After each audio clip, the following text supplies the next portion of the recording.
کو پتہ چل جائے گا کہ آپ پر کسی نے جادو کیا ہے یا نہیں۔ آپ کو یہ بھی پتہ چل جائے گا کہ آپ پر نظر بد ہے یا جادو کسی نے کیا ہے یا کوئی اور چیز ہے یا ویسے ہی خیالات ہیں۔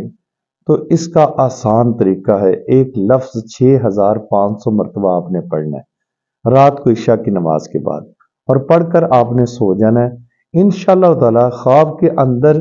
یا ویسے آپ کے جسم سے ہی پتہ چل جائے گا، آپ کو خود صبح اٹھیں گے یا تو پسینہ ہوگا جسم پر، یا آپ کو خواب کے اندر یہ پتہ چل جائے گا کہ آپ پر کسی نے جادو کیا ہے یا نہیں۔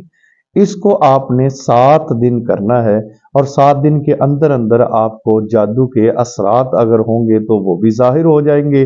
اگر جادو کے اثرات نہیں ہے تو بالکل آپ پر جادو نہیں ہے۔ اللہ رب العزت کا ایک صفاتی نام ہے یا منتقم، یا منتقم یہ لفظ ہے، اس کو آپ نے 6500 مرتبہ پڑھنا ہے، اور انشاءاللہ 7 دن کے اندر اندر آپ کو پتہ چل جائے گا کہ آپ پر جادو ہے یا نہیں ہے۔